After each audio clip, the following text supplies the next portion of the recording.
غائبانہ نماز جنازہ پڑھنے کی شرعی حیثیت کیا ہے؟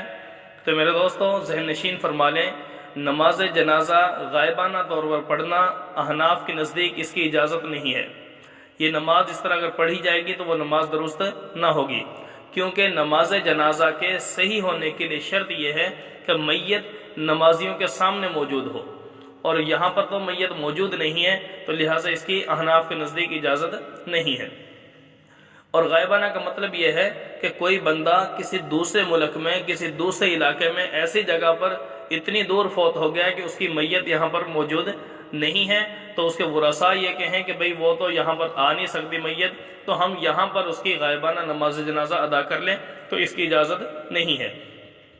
یا اسی طرح کوئی بندہ پانی میں غرق ہو کر فوت ہو گیا، یا کسی بھی حادثے میں وہ انسان فوت ہو گیا کہ اس کی لاش موجود نہیں ہے، تو غائبانہ طور پر اس کے ورثاء کہیں کہ ہم اس کی نماز جنازہ ادا کر لیں، تو عند الاحناف اس کی اجازت نہیں ہے۔ لیکن بہت سے دوست ہیں کہ جو نماز جنازہ کو بطور غائبانہ پڑھنے کی اجازت دیتے ہیں، باقاعدہ پڑھتے بھی ہیں، تو وہ ان کا معاملہ ان کے ساتھ ہے، لیکن فقہ حنفی میں اس کی اجازت نہیں ہے۔ جو حضرات اس کی اجازت دیتے ہیں ان کے پاس یہ پیغمبر علیہ السلام کا معمول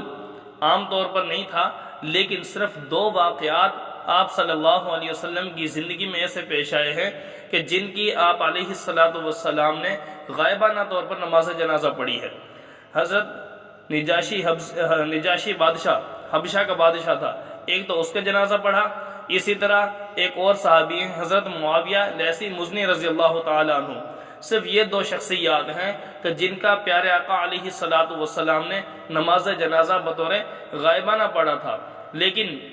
اس میں 2 صورتیں ممکن ہیں۔ ایک صورت تو یہ کہ پیارے آقا صلی اللہ علیہ وسلم کی خصوصیت تھی یہ، اور اللہ رب العالمین نے ممکن ہے کہ سارے پردے دور کر دیے ہوں اور میت کو آپ صلی اللہ علیہ وسلم کے بالکل سامنے کر دیا ہو، اور یہ ہوا بھی ایسا ہی ہے کہ صحابہ رضوان اللہ علیہ اجمعین وہ فرماتے ہیں کہ ہمیں ایسا محسوس ہوا کہ جیسے نبی علیہ السلام کے سامنے میت کو پیش کر دیا گیا ہے، اور آپ علیہ السلام کے سامنے میت موجود ہے اور آپ جنازہ پڑھا رہے ہوں۔ تو یہ 2 واقعات جو آپ علیہ السلام کے ساتھ یہ پیش آئے، تو پیغمبر علیہ السلام نے یہ 2 جنازے پڑھائے جو کہ ظاہراً یعنی ہماری سمجھ کے مطابق غائبانہ تھے، لیکن پیارے آقا صلی اللہ علیہ وسلم کی خصوصیت تھی کہ گویا درمیان سے سارے حجابات ہٹا دیے گئے، اور سارے کے سارے پردے ہٹانے کے بعد میت کو بالکل آپ صلی اللہ علیہ وسلم کے سامنے کر دیا گیا، تو گویا وہ نماز پڑھنے والوں کے سامنے تھی۔ ورنہ پیارے آقا صلی اللہ علیہ وسلم کی زندگی میں کتنے ہی صحابہ بہت سے سفر کے اندر وفات پا گئے، اسی طرح بہت سے جنگوں کے اندر وفات پا گئے، شہید ہو گئے، راستوں میں وفات پا گئے۔ تو میرے دوستو پیارے آقا صلی اللہ علیہ وسلم کو ان کی اطلاع بھی دے دی گئی تھی،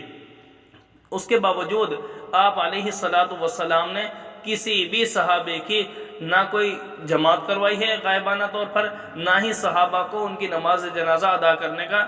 حکم دیا۔ تو اس سے بھی معلوم ہوتا ہے کہ نبی علیہ السلام کی خصوصیت تھی ان 2 شخصیات کے جنازہ پڑھانے کی، یا پھر یہ ہے کہ اللہ رب العالمین نے ان 2 شخصیات کو یہ خصوصیت سے نوازا تھا کہ آپ صلی اللہ علیہ وسلم نے ان کی نماز جنازہ بطور غائبانہ بھی پڑھی ہے، یعنی ہماری سمجھ کے مطابق غائبانہ تھی، ورنہ آپ صلی اللہ علیہ وسلم کے سامنے کر دیا گیا تھا، تو ان کے حوالے سے وہ غائبانہ نہیں بلکہ پیغمبر علیہ السلام کا معجزہ کہا جائے گا اس کو۔ بہت سے صحابہ جن میں وہ قرہ حضرات جو قرآن پاک کے تعلیم کے لیے جن کو آپ صلی اللہ علیہ وسلم نے بھیجا تو ان کو شہید کر دیا گیا، ان میں آپ صلی اللہ علیہ وسلم کے نہایت محبوب ایک صحابی حضرت خبیب رضی اللہ تعالی عنہ، ان کی بھی جب شہادت ہوئی تو شہادت کے بعد جبریل علیہ السلام نے آ کر اطلاع دی، تو پیغمبر علیہ السلام کو جب اطلاع ملی تو آپ نے ان کا بھی نماز جنازہ غائبانہ نہیں پڑھا اور نہ پڑھنے کا حکم دیا۔ اسی طرح حضرت جعفر طیار رضی اللہ تعالی عنہ جو کہ آپ صلی اللہ علیہ وسلم کے چچا زاد بھائی تھے، اور اسی طرح حضرت زید بن حارثہ رضی اللہ تعالی عنہ جو کہ آپ صلی اللہ علیہ وسلم کے متبنہ یعنی منہ بولے بیٹے تھے، ان سب کا انتقال سفر اور حالت جہاد میں ہوا،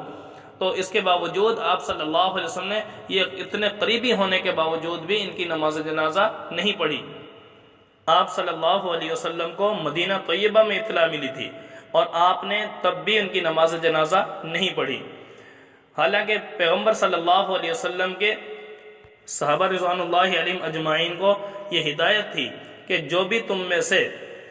جب بھی کسی کا انتقال ہو تو مجھے ضرور خبر دو، کیونکہ اس پر میرے نماز جنازہ پڑھنا اس کے لیے رحمت ہے۔ اس سے صاف طور پہ معلوم ہوا کہ آپ صلی اللہ علیہ وسلم کو جب اطلاع بھی مل رہی ہے تب بھی پیغمبر صلی اللہ علیہ وسلم نے ان کی نماز جنازہ غائبانہ طور پر نہیں ادا کی، تو اس کا مطلب یہ ہوا صاف طور پر کہ آپ صلی اللہ علیہ وسلم نے وہ جو دو شخصیات کا جنازہ پڑھا تھا وہ ان کی خصوصیت تھی یا پیغمبر صلی اللہ علیہ وسلم کا معجزہ تھا، یہ اللہ رب العالمین کی طرف سے یہ حکم تھا گویا، کیونکہ اللہ رب العالمین خود فرماتے ہیں قرآن پاک کے اندر وَمَا يَنطِقُ عَنِ الْهَوَىٰ إِنْ هُوَ إِلَّا وَحْيٌ يُوحَىٰ، فرمایا کہ پیغمبر صلی اللہ علیہ وسلم اپنی طرف سے کچھ بھی نہ بولتے ہیں نہ عمل کرتے ہیں، جو بھی عمل کرتے ہیں یا جو بھی اپنی زبان مبارک سے کوئی جملہ ارشاد فرماتے ہیں وہ اللہ رب العالمین کی طرف سے ہوتا ہے، اپنی ذات کی طرف سے ہرگز نہیں ہوتا۔ مزید تفصیلی دلائل دیکھنے ہوں تو فتح القدیر میں علامہ ابن حمام رحمۃ اللہ علیہ نے مزید اس کے دلائل ذکر فرمائے ہیں۔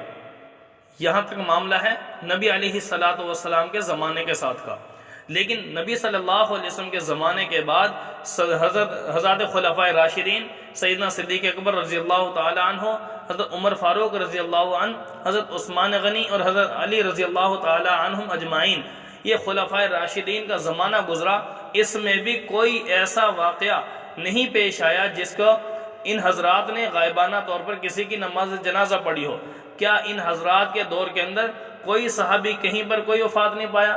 کسی دوسرے علاقے میں کسی صحابی کی وفات نہیں ہوئی، یا اسی طرح کوئی صحابی کسی جنگ میں شہید نہیں ہوا؟ اس کے باوجود بھی جب بھی ان کو اطلاع ملی کبھی ان خلفائے راشدین نے بھی اس کو عمل میں نہیں لائے کہ ان کی نماز جنازہ بطور غائبانہ پڑھی ہو۔ تو نبی صلی اللہ علیہ وسلم کی اگر یہ سنت ہوتی، پیغمبر صلی اللہ علیہ وسلم کی طرف سے غائبانہ طور پر نماز جنازہ پڑھنے کی اجازت ہوتی تو آپ صلی اللہ علیہ وسلم اس عمل کو ہر صحابی کے لیے کرتے، اسی طرح خلفائے راشدین بھی اس پر عمل کرتے۔ جب صحابہ رضوان اللہ علیہم اجمعین میں سے خاص طور پر خلفائے راشدین نے اس کو معمول نہیں بنایا، بقیہ صحابہ نے معمول نہیں بنایا، ائمہ نے معمول نہیں بنایا، تو میرے دوستو